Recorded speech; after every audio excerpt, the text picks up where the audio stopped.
Hello Ivan, എടാ നിങ്ങൾക്ക് ഈ മെറ്റലിനെ അല്ലെങ്കിൽ ഒരു ഓറിനെ എങ്ങനെയാ മെറ്റലാക്കി മാറ്റുക എന്നുള്ളത് ഒരുപാട് പഠിക്കാനുണ്ട്. എന്നാൽ ചുരുക്കത്തിൽ ഈ ഒരു സമയത്ത് നമ്മൾക്ക് വളരെ ചുരുക്കത്തിൽ പഠിച്ചെടുത്താലോ മക്കളെ. നല്ല ഓർ അഥവാ അയിരിനെ നമ്മൾ ആദ്യം ചെയ്യേണ്ടത് കോൺസെൻട്രേഷൻ ഓഫ് ഓർ അഥവാ അയിരിന്റെ സാന്ദ്രണത്തിന് വിധേയമാക്കലാണ്.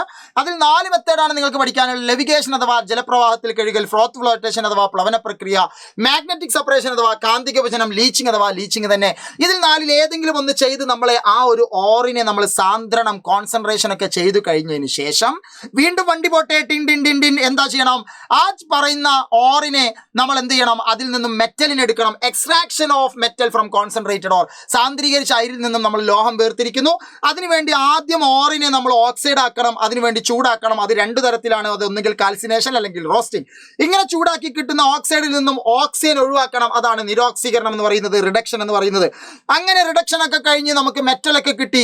ആ മെറ്റലിനെ ഒന്നും കൂടിയൊക്കെ ശുദ്ധീകരിക്കണം. പോട്ടെ വണ്ടി tin tin tin tin tin. അവസാനമായി നമുക്ക് ചെയ്യണം റിഫൈനിങ് ഓഫ് മെറ്റൽ അഥവാ ലോഹ ശുദ്ധീകരണം. ലോഹ ശുദ്ധീകരണം നടത്തണമെങ്കിൽ 3 മെത്തേഡ് നമുക്ക് പഠിക്കാനുണ്ട്. ലിക്വേഷൻ അഥവാ ഉരുക്കി വേർതിരിക്കൽ, ഡിസ്റ്റിലേഷൻ അഥവാ സ്വേദനം, ഇലക്ട്രോലിറ്റിക് റിഫൈനിങ് അഥവാ വൈദ്യുത വിശ്ലേഷണം. ഇതിൽ ഏതെങ്കിലും ഒരു മെത്തേഡ് ചെയ്യുക. അപ്പോൾ ലോഹം നമ്മളെ കുട്ടപ്പനായി നമ്മളെ കയ്യിലേക്ക് കിട്ടും. അങ്ങനെ നമുക്ക് ലോഹം കിട്ടും. ഈ മൊത്തം പ്രോസസ്സിനെ നമ്മൾ വിളിക്കുന്ന പേരാണ് മെറ്റലർജി അഥവാ ലോഹ നിഷ്കർഷണം. ഓക്കെ, അപ്പോൾ ഇന്ന് രാത്രി ഈ ഒരു ചോദ്യം എങ്ങനെയൊക്കെയാണ് ഇതിൽ നിന്നും ചോദ്യം വരികയെന്നും എങ്ങനെയൊക്കെയാണ് നിങ്ങൾ അറ്റൻഡ് ചെയ്യാന്നൊക്കെ നമുക്ക് കാണാം. മാരത്തോണിൽ കാണാം. എല്ലാ കൂട്ടുകാരെയും കൂട്ടിയിട്ട് അങ്ങോട്ട് പോര്. എങ്കിൽ നാളത്തെ എക്സാം നിങ്ങൾക്ക് സിമ്പിൾ ആയിരിക്കും. So all the best.